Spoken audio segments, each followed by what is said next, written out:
So, fellas, I'm going to be doing an all-time great versus current best tournament in the UFC. So, for example, I'm going to be going through every weight class in the UFC and doing an 8-man tournament. Half the fighters in this tournament are going to be some of the all-time greats of this weight class, and then the other half of this tournament are going to be some of the current best in each weight class to kind of do a tournament format to see who would win if they're all in their primes and a bit of a pound-for-pound best. I thought it'd just be a fun idea. So, if we start off with the heavyweight division, if we fill out the boxes in each tournament, the first fighter in the tournament is going to be Fedor Emelianenko. It kind of goes without saying, really. He is the greatest heavyweight of all time. Most people would kind of count him as. The next fighter in the tournament is going to be Cyril Gane. Again, kind of goes without saying for Cyril Gane as well. I mean, he's definitely not the best of this generation, but I would say he's one of the best of the current generation. Kind of fits that new breed criteria. Next fighter, Stipe Miocic. Again, arguably the greatest heavyweight of all time, similar to Fedor. Next fighter in the tournament is Tom Aspinall. Arguably the most skilled heavyweight we've ever seen. And then we've got Junior Dos Santos, one of the most underrated heavyweights in my opinion. Next, we've got John Jones. Kind of makes sense. Current heavyweight champion of the UFC. Makes sense to have him in the tournament. Next fighter, Cain Velasquez, one of the most dominating heavyweights we've ever seen. And then finally, for the modern fighter, is going to be Francis Ngannou. Still to this day, one of the most dangerous heavyweights we've ever seen. So, if we do the matches in the tournament, the first fight in the tournament would be Fedor Emelianenko versus Cyril Gane. Modern fighter versus old fighter now. I understand the UFC have changed, MMA has changed, and the skill bracket between the old generation and the new generation is completely different, but stylistically, Fedor Emelianenko is still one of the most skilled heavyweights we've ever seen. Cyril Gane is one of the most one-dimensional heavyweights. If you're struggling to beat Alexander Volkov, you ain't beating Fedor.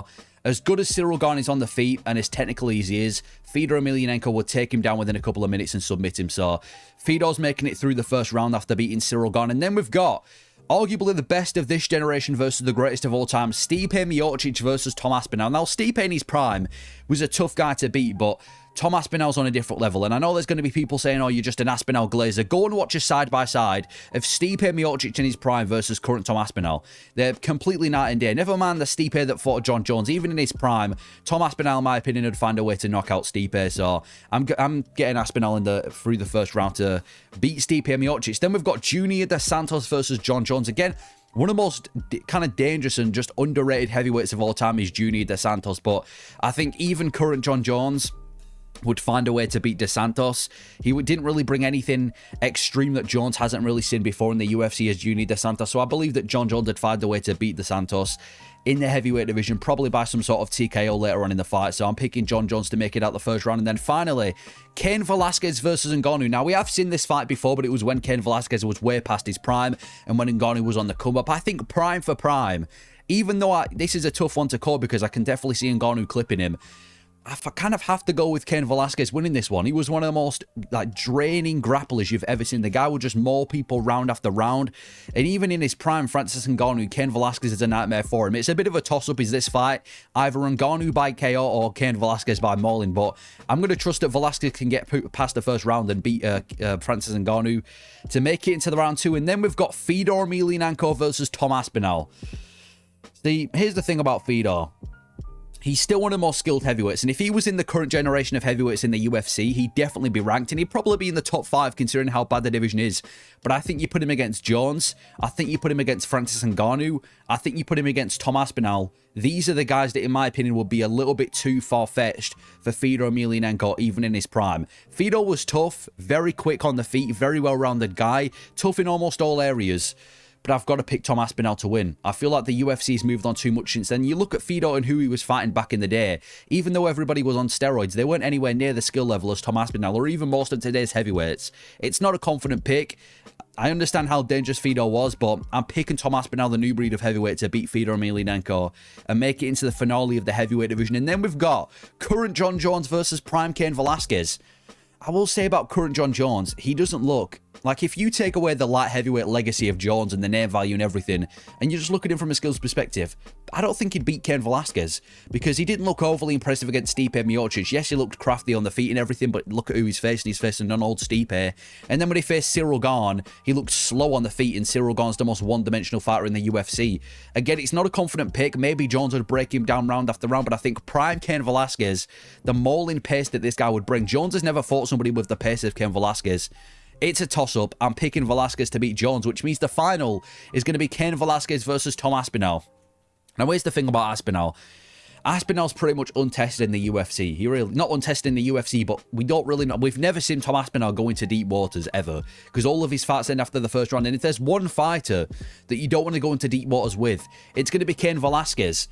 But I feel like Tom Aspinall can clip him. He's so dangerous on the feet, he's Tom Aspinall, and he's so much faster than anybody Cain Velasquez has ever fought. He'd find the mark on the feet. He's also got the grappling too. I know he's nowhere near as good of a grappler as Cain Velasquez, but it isn't like he's one-dimensional. He's got the takedown defense.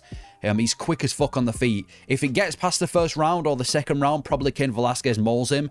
But just because of how dangerous Aspinall is in the first round, call me an Aspinall glazer, Aspinall can beat Cain Velasquez because he is the most skilled heavyweight we've ever seen, in my opinion. And then for the light heavyweight division, if we just fill out the names again, the first name in the light heavyweight division I'm going with is going to be DC. Yeah, DC, one of the greatest of all time, not only for the work they did in the light heavyweight division, but also the heavyweight division. Next fighter on this list is going to be Jan Blachowicz. Still one of today's top light heavyweights. I know he's been super inactive, but I'm still going to count him on this list as one of today's top light heavyweights. Next up on the list, it's going to be Prime John Jones. I mean, most would consider him the greatest of all time because of the body of work he's done in the light heavyweight division. So I'm going to count Jones on this list. Next fighter is going to be Yuri Prohaska. Not only one of the most unique light heavyweights I've ever seen, but still one of the best of this generation. I mean, if Poatan didn't exist, he'd be the champion of the light heavyweight division for quite some time now. Next up on this list is going to be Dominic Reyes, but specifically the Dominic Reyes that fought John Jones. The guy who beat John Jones, who should have been given the correct decision on the judge's scorecard. What if he was in this light heavyweight tournament? And the next one on this list is going to be Alex Pereira, the current light heavyweight champion. Arguably the second greatest light heavyweight of all time besides John Jones. Pound for pound, one of the best, goes without saying. Next up, we've got Alexander Gustafsson. Probably one of the best light heavyweights to never win a belt. He had multiple great fights, multiple great performances, had super close fights with some of the best. And then finally on this list is going to be Magomed Ankalaev. He's going to be fighting for a belt. And for all we know, he might even be the best of this generation if he beats Alex Pereira. So this is going to be the tournament for the light heavyweight division. The first matchup is going to be Jan Blachowicz versus Daniel Cormier. Blachowicz is good. He's got decent grappling, quite a powerful striker, but I feel like DC would completely maul him. Jan Blachowicz isn't even the best of this generation. DC was, if Jones didn't exist, he would be the best of his. I think DC had ragdoll him. I mean, DC's ragdolled guys with much better grappling credentials than Jan Blachowicz. He took down John Jones before. I mean, he absolutely mauled the likes of Dan Henderson. He's done it to heavyweights too. And as good as Jan Blachowicz is, I feel like the second DC wraps up that double leg, he's taking down Jan Blachowicz and giving him a complete roller coaster when it comes to wrestling. So I'm going to say that DC makes it out the first round and beats Jan Blachowicz. And then we've got Prime Jones versus Prime Yuri. Probably one of the craftiest fights you'd ever see. I reckon there'd be some sort of record about the amount of spinning attacks you'd see from both of them. Yuri's really unorthodox, and he'd be quite a difficult fight for Jones in his prime, but he's too vulnerable as Yuri. Now, even though Jones doesn't have the same knockout power that somebody like Alex can capitalize on, I'm picking Prime Jones to beat Yuri. He'd either find him in some sort of submission, he'd pick him apart from range on the feet. It'd be a tough fight for Jones because of, like I said, how unorthodox Yuri is, but Prime Jones against current Yuri Prohaska, I can't trust Yuri to beat Jones. I'm going Jones to make it out the first round. Then we've got the Dominic Reyes that fought John Jones versus current Alex Pereira.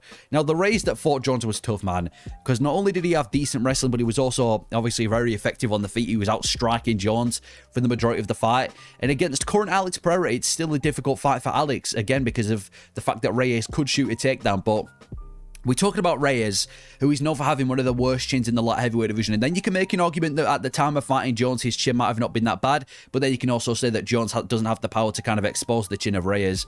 You've got one of the most dangerous light heavyweights of this generation in Alex versus one of the kind of chinniest light heavyweights of the past couple of years in Dominic Reyes.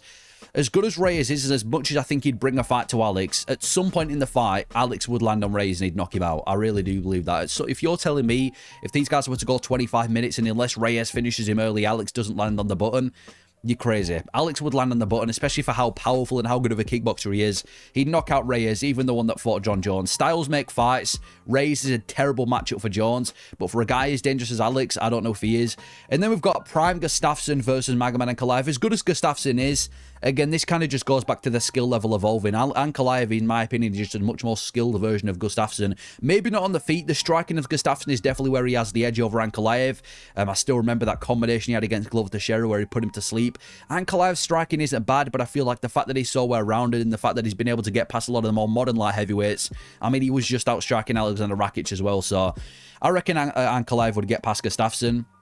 As good as Gustafsson was, it wasn't like he was consistently winning every fight as well. He was a bit of a, I'm not going to say a win-loss fighter, but he wasn't the most consistent fighter. So Ankalaev beats Alexander Gustafsson and makes it out the first round. And then for the second round, we've got two fights that we've seen before and one that we're going to see. Prime Jones versus Prime DC. I mean, we've seen it before 2 times. One of them was when Jones was in his ultimate prime on steroids. But either way, I mean, I don't really need to explain it. Jones beats DC. We've seen it 2 times already. And then for Alex and Ankalaev, well, we're going to get this question answered at UFC 313. And I'm one of the people that think Alex is going to beat Ankalaev. I'm not going to do a full-blown prediction now. But I do believe that Porton beats Ankalaev.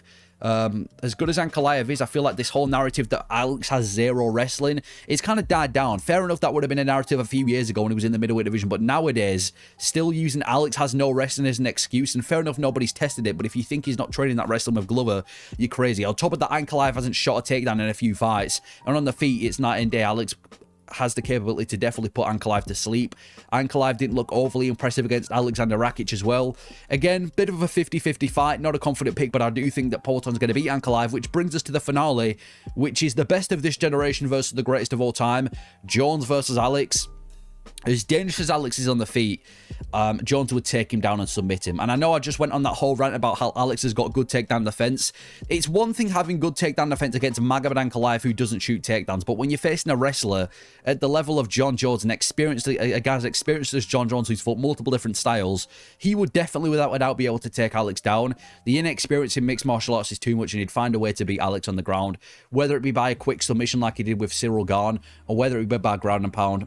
Jones isn't dumb. He's not going to stand with him. He's going to take him down and submit him. So Prime Jones, which isn't surprising to be fair, would win the light heavyweight tournament. And then we've got the middleweight division. The middleweight division now, if we go through the list of the middleweight fighters, the first on this list is going to be Dan Henderson. Yeah, Dan Henderson is one of the most brutal middleweights of all time. This guy was extremely dangerous, definitely on some sort of gear at some point in his career, but who wasn't at the time? Dan Henderson, legend of the middleweight division, super dangerous. Next up, we've got Sean Strickland. Even though listen, everyone's going to be disrespecting him, but he was a champion 12 months ago from now. He just fought for a belt, even though it was undeserving. And I guess you've still got to admit that he is one of the best of this generation. Unless he goes and loses to someone else, he's still a top 5 fighter nowadays, at least according to the rankings. So I'm going to include Strickland on this list. Then we've got Israel Adesanya, but specifically Adesanya was in his prime. Now, even though you can make an argument to say that he's still in his prime, it's just the competition has increased. I'd say 2022, maybe the Adesanya that fought Alex was the last time we saw his prime. So the reigning Izzy, if he was in the middleweight division. Next up on this list, we've got Khamzat Chimaev. A unique fighter. We've never really seen a fighter like Khamzat Chimaev before. He's going to be fighting for a belt, hopefully, in his next fight. Just mauled Whittaker. And I do think he's a future champion. One of the best of the current generation. Next up, we've got Vitor Belfort. Prime TRT Vitor Belfort. Might be one of the scariest human beings in the UFC. When he was on full gear, full of TRT, the guy was a complete beast, well-rounded, amazing jiu-jitsu, hit like an absolute truck, was good everywhere the fight went. And then we've got Nasidim Imavov. Yeah, he's kind of broken into this list as Imavov, just knocked out Israel Adesanya, one of the top contenders of the division. I'd say he's probably like a fight away from a title shot. Could even serve as a backup for a title fight too, so Imavov is definitely going to make it to the list. We've also got Anderson Silva, goes without saying, greatest middleweight of all time. Most people would consider one of the greatest of all time in general. And then finally on this list is the current champion, Dricus du Plessis, the reigning champion of the middleweight division of the modern generation, Dricus du Plessis. For the first match, we've got Dan Henderson versus Sean Strickland. I think Dan Henderson knocks him out. I really do. Strickland, I mean, I know, listen, there's a chance that we could see Strickland take him to a decision and say that, you know, Strickland's boxing is just too high, well, not necessarily too high level, but the skill differential has gone too much between the generations. Strickland would outbox Dan Henderson, but Dan Henderson was a mean guy back in the day. I really do feel like he'd land on Strickland, and with the power that Dan Henderson possesses, I reckon he'd knock Strickland out. Strickland, as good as he is as a boxer, he's a very basic fighter. I think like Dan Henderson would catch on to that. I mean, we just saw him get outstruck by Dricus du Plessis for 25 minutes and get his nose broken. You put him against Dan Henderson in his prime, I really feel like Strickland would get finished. Prime Henderson versus current Strickland. Henderson makes it out the first round. Then we've got Prime Izzy, or 2022 Adesanya, the reigning Adesanya versus Khamzat Chimaev. Again, it's kind of a case of does he make it out the first round, but I don't think he would. I really do feel like Chimaev would take Adesanya down. I know Adesanya had good takedown defense, but he had good takedown defense against Derek Brunson and Marvin Vettori, and you're going straight to the deep end with Chimaev. I'm really bought on the hype of Chimaev. especially seeing after what he did with with Robert Whittaker. And again, even though if this was a 15-25 minute fight, after it gets past the second round, it could be dangerous for Chimaev. I reckon Chimaev submits, Izzy. I really do. I'm going Chimaev to submit Adesanya. Then we've got Vitor Belfort versus Nassourdine Imavov. Nassourdine Imavov, listen, he's broken into the top 5. He's definitely a top contender, but he hasn't had this long list of wins that has shown that he's necessarily an elite fighter. Like I said, he knocked out Israel Adesanya and he beat Brendan Allen, but what has he really done apart from that? He's lost to Strickland before, and he lost it in a pretty comfortable fashion as well.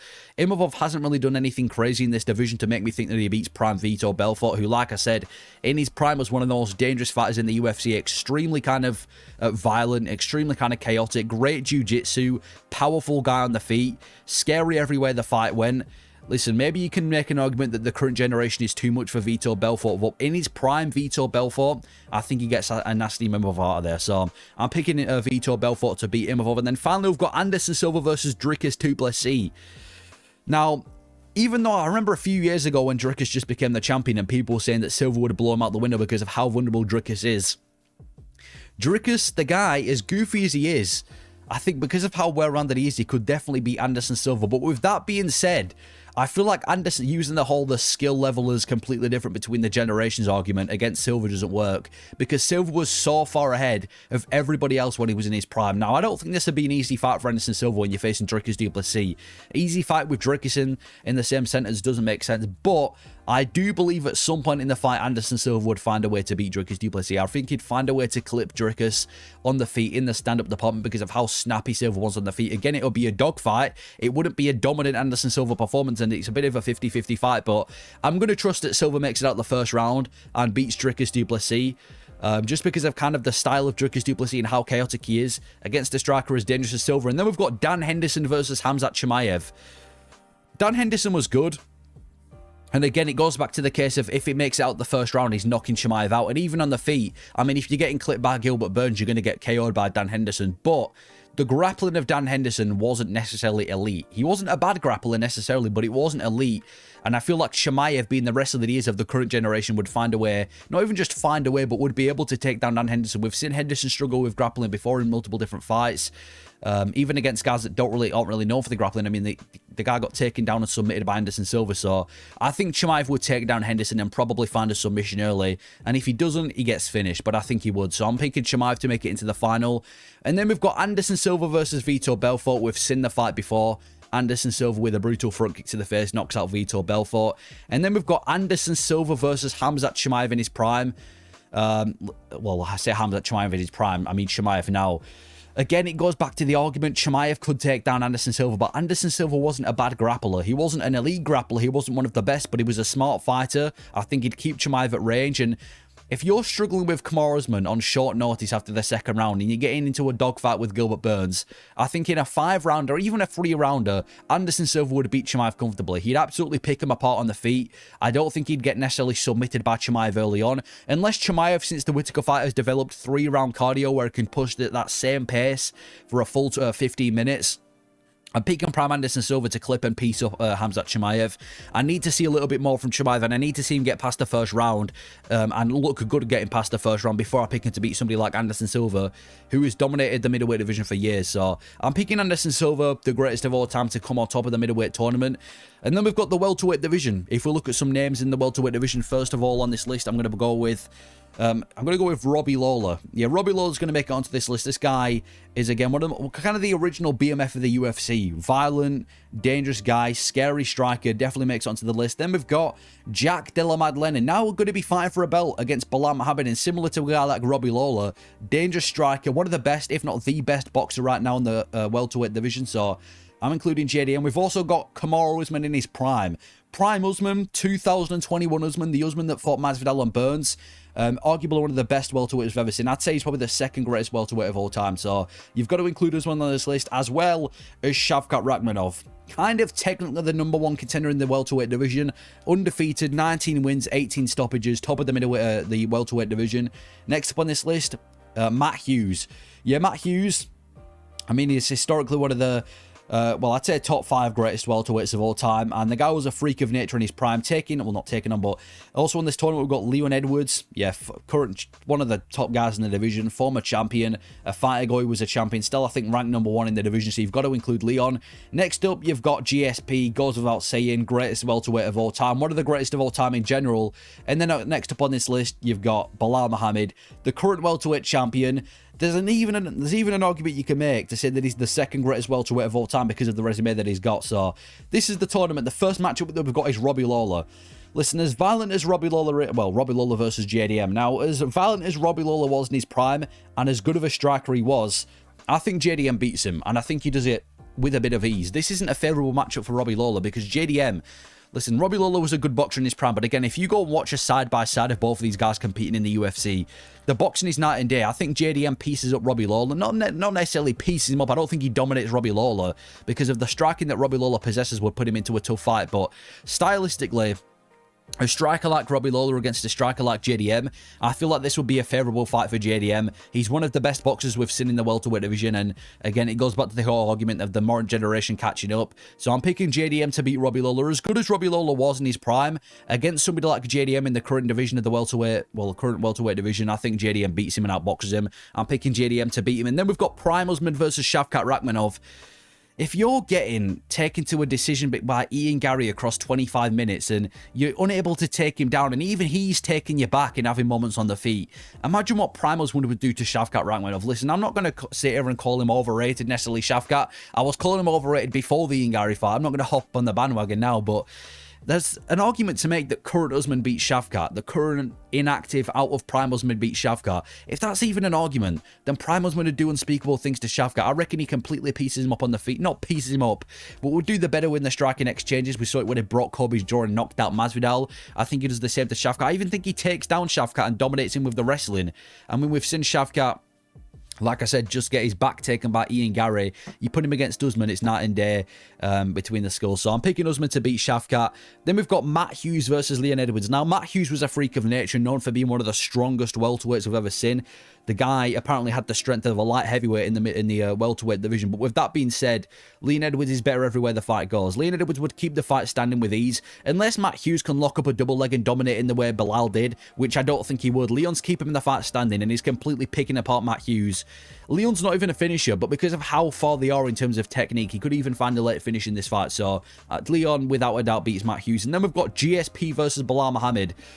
Belal Muhammad, listen, I know there's an argument to make that Belal Muhammad beats GSP because he's the greatest we've ever seen in the sport, is Belal. But with that being said, GSP is just too far skilled for Belal Muhammad. Across a 25-minute fight, GSP has too many ways to win. He's a way better striker than Belal Muhammad. He's probably better everywhere the fight goes. Even in the wrestling department, there's an argument to make that GSP is better at Belal, or at least equal to Belal. So as good as Belal is in this modern generation, GSP's beating him, and he's probably doing it with ease and a unanimous decision on top of it. So I'm picking GSP to beat Belal.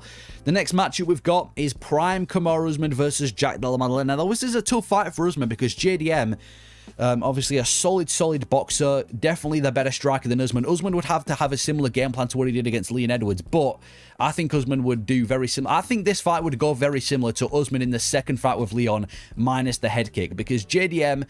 we saw him get out wrestled by Gilbert Burns, and I know JDM broke his arm in that fight or whatever, but no fighter comes into a fight 100%. I reckon Usman his wrestling will be too much for JDM. Takes him down round after round, keeps that pace up for 25 minutes, and does enough to stay defensively sound on the feet. I'm picking Prime Usman to beat JDM. Leon versus GSP. GSP would overwhelm Leon. Leon, I don't like calling people a quitter, but he might have shown one of the worst displays of heart in the UFC. He looked completely off against Belal Muhammad. He got dominated by Belal Muhammad. He was getting dominated by Usman in the second fight. If GSP came with a heavy grappling game plan, and the fact that he's also got the striking to mix the grappling up with the striking's GSP, is only going to make things worse for Leon. Leon's not going to be able to leg kick him for 25 minutes. GSP takes him down and beats him and gets a decision win. Which brings the final to GSP versus Prime Usman. This was a massive argument a few years ago in the welterweight division between who would win between the two of them, and I still think he's going to go to GSP. Usman's talented, he really is, but again, GSP is just too well-rounded. Usman isn't out-wrestling GSP with dominance. I'd be surprised if he even lands a couple of takedowns on GSP, to be fair, because of how good the wrestling was of GSP. And then even on the feet, GSP's too dynamic of a striker. As dangerous as he was on the feet with that jab, he was quite a basic striker. GSP is a better striker than Usman. I don't think it'd be a complete dominant performance from GSP. It'd be a very tough fight for GSP, but in his prime versus Usman in his prime, I reckon GSP gets it done, and I'm picking GSP to get on top of this tournament and beat prime Usman, as well as beating Bilal and Leon Edwards. So I think GSP essentially beats most of today's generation. Then we've got lightweight. The first fighter in the lightweight tournament I'm going to include is going to be Khabib Nurmagomedov, arguably the greatest lightweight of all time. Goes without saying why you're including Khabib on the lightweight list. Next up, you've got Charles Oliveira, still a top contender, probably the best in this division outside of Islam Makhachev right now, or maybe Arman Tsarukyan. But either way, you've got to include Oliveira. Next up, we've got Benson Henderson. This guy was like... the guy just pushed a pace every single time. The guy would go out there and go for the win every single time. The cardio king, the OG Marab of the lightweight division was Benson Henderson, absolute beast in his prime. And then we've also got Arman Tsarukyan, #1 ranked in the division. Tough fight, for probably the toughest fight for Islam Makhachev, and definitely one of the most skilled fighters on the roster today. Next on this list, we've got Frankie Edgar. Now, even though we kind of bounced between weight classes, the lightweight run of Frankie Edgar, you can't really deny it. The guy went on an insane lightweight run and was one of the greatest lightweights in his prime, taking on Islam Makhachev, arguably the greatest lightweight of all time, pound for pound #1, the best of this generation. You can't include a lightweight list without Islam Makhachev. The last two is going to be first BJ Penn. Now again, BJ Penn kind of hopped between welterweight and lightweight, but he did a lot of his career in the lightweight division, and he was one of the most well-rounded, dangerous fighters we've seen. And finally, I'm going to include Dustin Poirier, probably the best fighter in the UFC to never win a belt. Fought nothing but killers at the top level, and he's still today one of the best lightweights in the world. The first matchup we've got is Khabib Nurmagomedov versus Charles Oliveira. I remember when Khabib vacated the belt and Oliveira became a champion, and this was a lot of people, including myself's, dream fight. Everyone's talking about Khabib versus Ferguson. What about Khabib versus Oliveira? But I think Khabib mauls him. We've seen Oliveira, we know that Oliveira struggles with wrestling. We saw it when he faced Islam Makhachev. Makhachev out-wrestled him and then submitted him. We saw it when he faced Arman Tsarukyan. Tsarukyan took him down, and as good as those guys are at grappling, Khabib's on a completely different level. And I know we just saw Oliveira out-wrestle Michael Chandler, but there's a bit of a difference between out-wrestling Michael Chandler and then going against Khabib. Yeah, Khabib mauls Charles Oliveira, unless Oliveira gets him in some sort of submission, which is a very unlikely thing when you're facing Khabib. I'm picking Khabib to maul Oliveira. And then we've got Benson Henderson versus Arman Tsarukyan. Benson Henderson was skilled, but Arman Tsarukyan's on a completely different level. I mean, the stand-up of Arman Tsarukyan, the grappling of Arman Tsarukyan, this is just an example of two fighters that are both extremely skilled, but are in completely different generations of the sport. If Benson Henderson in his prime were to take on Arman Tsarukyan nowadays, even though he'd be tough as Tsarukyan because of the pace that he push, Tsarukyan's beating Benson Henderson. He could even get a finish as well. I'm picking Tsarukyan to get past Henderson. Then we've got Frankie Edgar versus Islam Makhachev. Listen, I like Frankie Edgar and what he did in his prime, but this is probably the most dominant fight on this list. I mean, Frankie Edgar was a small lightweight. I mean, the guy ended up retiring in the Bantamweight division. He's a small lightweight, taking on a massive lightweight as well in Islam Makhachev. There's like a side-by-side photo of these guys next to each other. They look 3 weight classes apart. Makhachev takes down Edgar and mauls him and submits him in the first round. I'm sorry, Edgar, but this is the worst matchup on this list.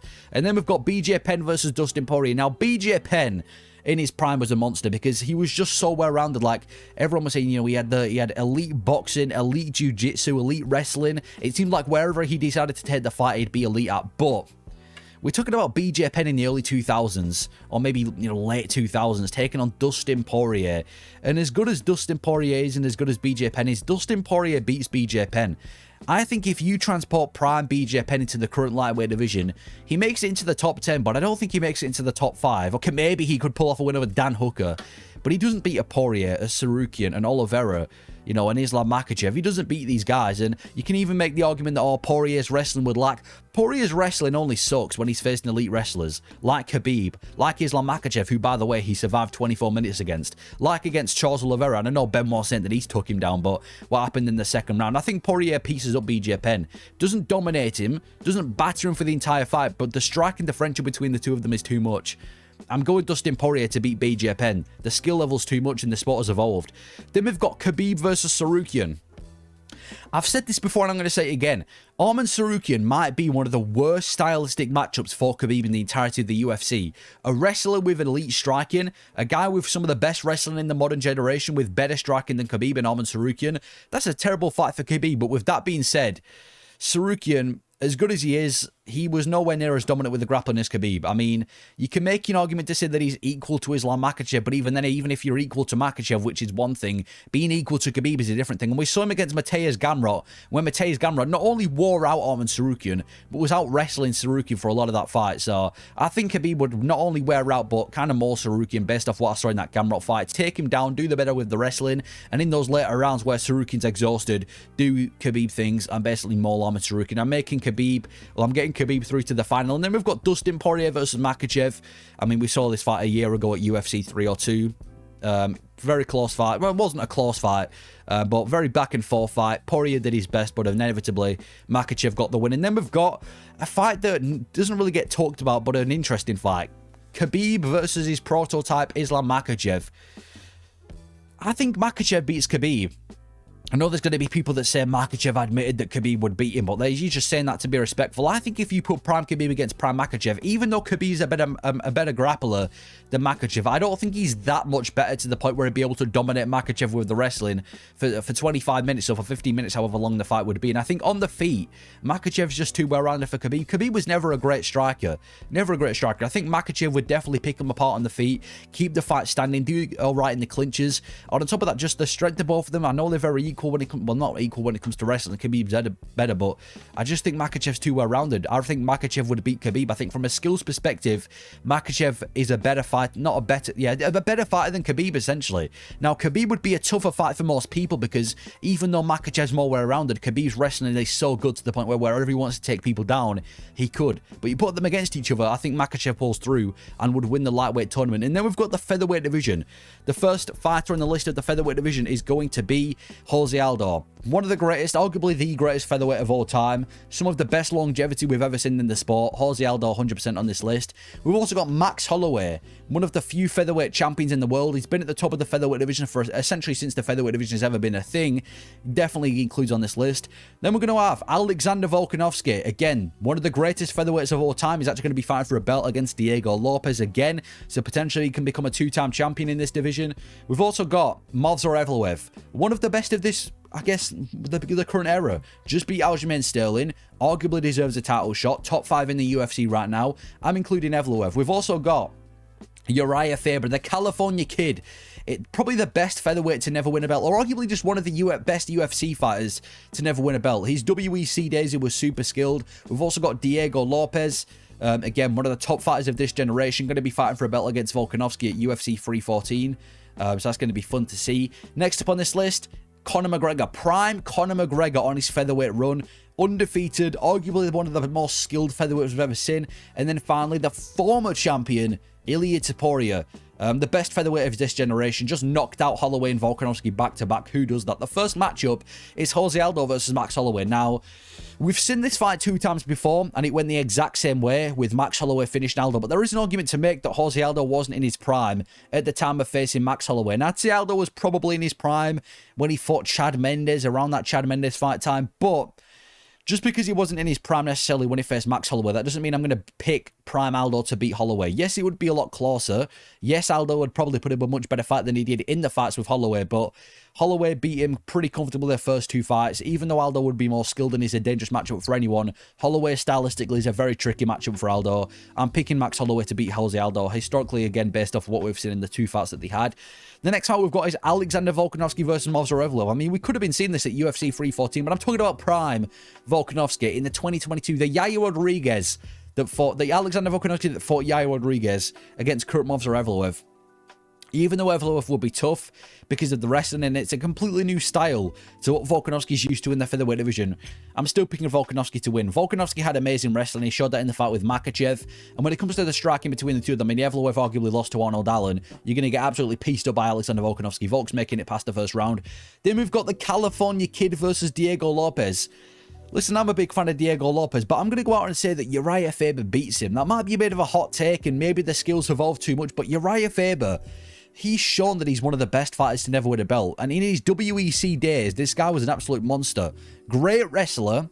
Massive overhand right that he'd used. Perfect timing as well in the featherweight division against Diego Lopez, who's a very chaotic guy. Now, as dangerous as Lopez is, and as well-rounded as he is, and as much as it wouldn't surprise me if Lopez was to win this fight, we haven't seen Diego Lopez show up against the top competition the same way that Faber has. I mean, who was he beaten? Brian Ortega? You beat Brian Ortega by decision. You beat Dan Ige by decision, and I'm picking you to beat Uriah Faber in his prime? I don't think so. I'm picking Faber to beat Diego Lopez. And then one of the most talked about fights ever, Prime McGregor versus Prime Topuria. I mean, this is what dreams are made of. I wish there's some sort of time capsule that we could have where we could see this fight. Because I genuinely, like, there's an argument to make that Prime McGregor loses to nobody in the featherweight division. But Topuria is different, man. Topuria is different. Not only is he super defensively sound to the point where it would be difficult for McGregor to just pick him apart. We've seen McGregor in deep waters in the featherweight division. In that Chad Mendes fight, when Chad Mendes made it past the first round, McGregor's stamina sucked. And the wrestling of McGregor too. Topuria comes from a grappling background. I think Topuria would have a very similar game plan that he did against Josh Emmett. Avoid the danger, take the fight to the mat when necessary, and then get him against the cage and piece him up. I think Topuria would have beat Prime McGregor. And I don't think McGregor would look as untouchable as he would if he's facing Topuria. So I'm picking Topuria to beat McGregor. And then we've got Holloway versus Volk.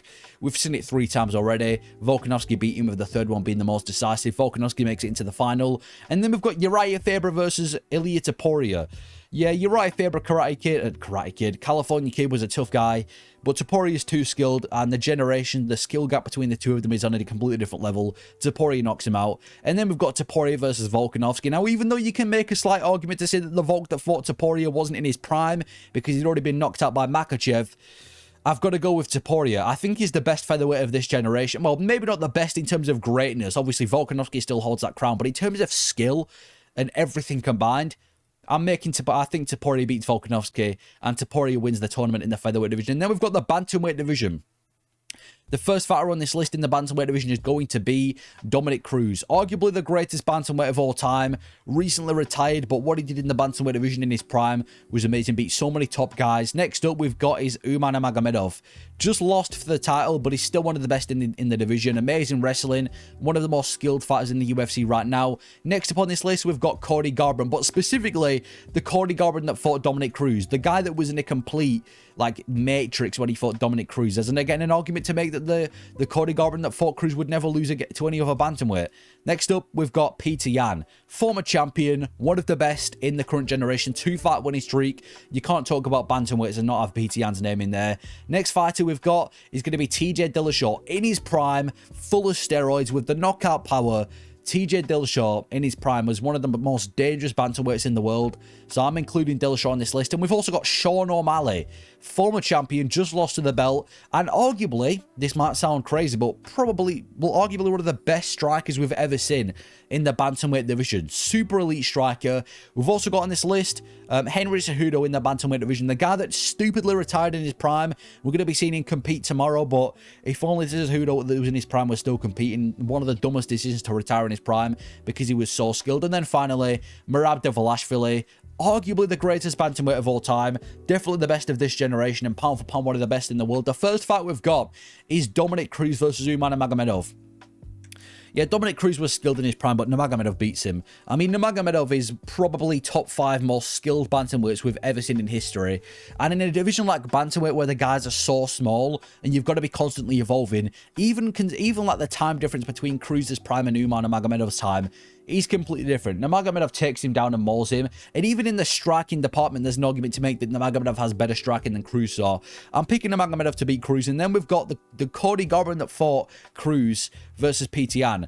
As good as the Cody Garbrandt that fought Cruz was, and even though he's one of the most dominant title performances in history, I've got a few things to take away from that fight. First of all, Cody Garbrandt wasn't necessarily in the matrix. There were times when he was getting caught by Dominic Cruz, and there were times when he was missing against Dominic Cruz. It wasn't a 10 out of 10 flawless performance. Second of all, just because he did that to Dominic Cruz, that doesn't mean he'd do that to every other bantamweight. Cody Garbrandt on that night was like he was made in a lab specifically to beat Dominic Cruz. But you put him against Peter Yan, who not only has wrestling, but also has some of the best boxing we've seen in the bantamweight division. He knocks out No Chin Cruz, unfortunately. So Peter Yan beats No Chin Garbrandt, in my opinion. TJ Dillashaw versus O'Malley. I've been going back and forth on this for so long. I really don't know who to pick because TJ Dillashaw in his prime was unlike a lot of guys Sean O'Malley has faced. He wasn't some guy with no grapple, with no striking like Merab and Aljamain Sterling, and he wasn't just a punching bag like Chito Vera. He'd genuinely be a really tough fight for Sean O'Malley, and the fact that he had the power when he was on steroids and his wrestling wasn't bad, but I think Sean O'Malley would stay out of danger because of how good is he on the feet defensively, and the fact that Sean O'Malley is one of the best strikers we've ever seen in the bantamweight division. It's a tough fight. It's a bit of a coin flip. I'm picking Sean O'Malley to beat him, though. I think Sean O'Malley progresses and beats TJ Dillashaw. And then the bantamweight Henry Cejudo versus the Merab. Now, we saw Merab versus Cejudo, but it was not of prime Cejudo. But even then, I feel like Merab's wrestling is still better in the octagon than Cejudo's wrestling. Even if you take away the Cejudo that beat Dominic Cruz and when he's in his prime, I think Merab still beats him. Definitely not as dominantly. Definitely doesn't beat him as comfortably, but I still think Merab, because of how good he looks and the fact that we just saw him not dominate, but beat Umar Nurmagomedov in the way that he did, I think he does the same to Cejudo. So prime Cejudo still loses to Merab. And then we've got Umar Nurmagomedov versus Petr Yan. Petr Yan's kryptonite are grapplers. He faced Aljamain Sterling, he got wet blanketed. He fought Merab, he got dominated by Merab. And you're looking at Umar Nurmagomedov, who has elite wrestling. I mean, he just had a competitive fight with Merab, so I think he'd do the same to Petr Yan. I think he'd take down Petr Yan and keep him at the ground for as long as possible. And even then, Petr Yan was getting out grappled by Sterling. And the thing that separates Sterling and Nurmagomedov is the striking. Sterling doesn't have the striking threat. Nurmagomedov does. He can strike across 25 minutes or even 15 minutes. Umar out wrestles Petr Yan, and he makes it into the final. And then we've got O'Malley versus Merab. We saw this fight, what, 8 months ago? Merab beat him. Merab beats him, and then again, we've got a fight that we literally saw 2 months ago. Not even that, 1 month ago, where Merab beat Umar Nurmagomedov. So Merab makes it onto the top of the list. And you know what? That's not surprising, because I don't only think from a skills perspective he's the best, but also from a legacy perspective, Merab might be, in taking everything into consideration, the best bantamweight we've ever seen. And then finally, the flyweight division. This video has been way longer than I thought it was going to be. If we fill out a couple of names on this list, the first one, Deiveson Figueiredo, top 3 greatest flyweights of all time. One of the most dangerous flyweights of all time, super well-rounded. Next up, Brandon Royval, currently the #1 ranked flyweight in the world, quite an underrated flyweight as well. Gets the job done nearly every time, might fall once or twice against elite opponents, but tends to get it done. Next up on this list, Demetrius Johnson. Not only is he the greatest flyweight of all time, not only is he the pound for pound best in UFC history, but he's also obviously one of the greatest of all time too. You can't talk about flyweights without including Demetrius Johnson's name. Next up, Brandon Moreno, former champion, just had an amazing performance against Amir Albazi, and if he can beat Steve Erceg, he's probably going to be fighting for a belt again. Next up, Joseph Benavidez. Yeah, Joseph Benavidez was, again, one of these guys that got the job done. He had competitive fights with so many guys in his prime, beating the likes of Henry Cejudo in his prime as well. This guy was tough as nails. Next up, we've got his Pantoja. In my opinion, the second greatest flyweight of all time, and definitely the best flyweight of this generation. Beats Figueiredo and Moreno when it comes to greatness. Pantoja is... he's just dominated the flyweight division. Next up on this list is the Cejudo that fought in the flyweight division. Now, obviously, Cejudo also competed at bantamweight, but I'm talking about specifically the flyweight Cejudo, the one that won the flyweight belt, beating the likes of Demetrius Johnson. And then finally, this might be a bit of a random guy, but I'm going to include Manel Kape. I think you've got to include Manel Kape because of how unique he is in the flyweight division. Especially after that performance he just had against Bruno Silva, where he genuinely looked in the Matrix. That was a Matrix performance. I'm including Manel Kape, who's a top 5 guy, or should be a top 5 guy in this tournament. Now, the first fight on this list we've got is Deiveson Figueiredo versus Brandon Royval. I think Figueiredo beats Royval comfortably. I mean, Royval is an output striker, volume striker. He can outstrike you for about 25 minutes, but he struggles with grapplers. He struggled to get a bit against Tyra. He struggled to get it against Pantoja. I think Figueiredo not only has the threat on the feet because of his power, but he would take down Brandon Royval, and within 25 minutes, I think he'd find a submission. I'm picking Figueiredo to beat Brandon Royval and make it past the first round. And then we've got Demetrius Johnson versus Brandon Moreno. Moreno's tough, and he would be a tough fight for Demetrius Johnson because of the boxing and the fact that he's got a decent level of Brazilian Jiu-Jitsu, but I'm picking Demetrius Johnson to beat him. He's the most skilled fighter we've ever seen. I think if he wanted to outstrike Brandon Moreno, he could do that. I think if he wanted to outgrapple Brandon Moreno, he could do that. I think whatever he wants to do in that fight, Demetrius Johnson can do, because he is just so far ahead of every flyweight in terms of skill. DJ makes it past the first round. Then we've got Joseph Benavidez versus Pantoja. Goes back to the skill, doesn't it? Joseph Benavidez was tough, but again, the skill is just different. I think Pantoja would be a tough fight because it wouldn't be easy. wrestling with Benavidez. It wouldn't be easy taking the fight to the mat, and you could see Benavidez clipping Pantoja, but I just think the current Pantoja that's fought so many different styles and has done well against every type of style would find a way to beat Benavidez. I think he'd take him into deep waters. I think he'd put him into a dogfight. It would be a close fight, but we've seen how historically Pantoja can pull through close fights, and he'd beat him by decision. Then we've got Cejudo at Flyweight versus Manel Kape. As much as I want to say Manel Kape looked impressive against Bruno Silva and would do the same to Cejudo, are we forgetting that one fight ago, Manel Kape lost to Muhammad Mokaev, and he got taken down and got his pants pulled down by Mokaev and got kind of embarrassed? No, he didn't get embarrassed, but yeah, Cejudo would out-wrestle Manel Kape. He'd take him down across 15 or 25 minutes, and he'd beat him with the wrestling. Manel Kape might be tough on the feet, but if you include the grappling threat of Cejudo, bad matchup for Manel Kape. Cejudo makes it out the first. And then we've got Demetrius Johnson versus Davison Figueiredo. Now, this is really tough because I remember in the COVID era when Figueiredo was doing this, doing his thing, this was a fact that was getting talked about a lot. This is tough for Demetrius Johnson. It really is, because Figueiredo's got the knockout power on the feet. He's got the striking, and he's got the Brazilian Jiu-Jitsu too. But DJ finds a way to win. I think whether it's his dynamic striking that outstrikes Davison Figueiredo and just is too quick from on the feet, or it's his ability to mix the grappling with the striking and takes down Davison Figueiredo, avoids the submission threat, and out-wrestles him, I think Demetrius Johnson would find a way to beat Figgy. Figgy, as good as he was, I can't pick him to beat Demetrius Johnson. I mean, you got submitted by Brandon Moreno. I ain't picking you to beat the most skilled fighter of all time in Demetrius Johnson. So DJ's making it into the final round. And then we've got Cejudo versus Pantoja. I think Pantoja beats Prime Cejudo. I really do. I really do think Cejudo beats Prime Pantoja. Actually, do I? I don't know if I do. No, I think Pantoja beats Prime Cejudo. I'm changing my mind. I think Pantoja beats Prime Cejudo if I really think about it, because Pantoja... it's a tough one to call. This is a bit of a coin flip because you've got the wrestling of Cejudo against Pantoja's Brazilian Jiu-Jitsu. You've got the stamina of Pantoja versus Cejudo. I think Pantoja pulls through. I think he'd win via output. I think that the difference between the two of them would be output. I think Cejudo would do a good job at taking Pantoja down and keeping him down for a lot of the fight, but I feel like the damage that Pantoja would do in the grappling department, the jiu-jitsu and the submission threat that Pantoja would bring, and the output and the fact that he would force Cejudo into a dogfight over 25 minutes would be terrible for Cejudo. It's tough because he beat Demetrius Johnson. He'd probably find a way to beat Pantoja, but I'm going to pick Pantoja to beat Cejudo. Terrible fight for Pantoja, though. And then we've got Pantoja versus Demetrius Johnson. The greatest flyweight of all time versus the best of this generation. This is a super fight. I mean, there's an argument to make now that even current Demetrius Johnson that sat on his couch doing breakdowns would beat the current flyweight champion in Pantoja. If we're talking about prime Demetrius Johnson versus current Pantoja, I've seen Pantoja in too many close fights to pick it to beat DJ. He arguably lost to Steve Erceg. He arguably lost to Brandon Moreno. I can't pick him to beat Demetrius Johnson. I think Demetrius Johnson could even find a late finish across 25 minutes. I'm picking DJ to beat him.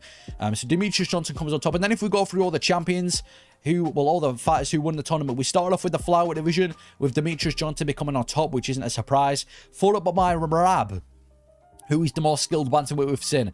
Followed up by Topuria, the former featherweight champion. And then Islam Makhachev goes without saying. Followed up by GSP, Anderson Silva, and John Jones, some legends. And then they nod off nicely with the best heavyweight we've seen in Tom Aspinall. But that is my list of a tournament format between the all-time greats and the current best in the UFC, if they were to go hand in hand against each other. And that is across weight classes who I think would come out on top. Let me know if you agree or disagree with this, and if you think any matches would be switched. But thank you for watching.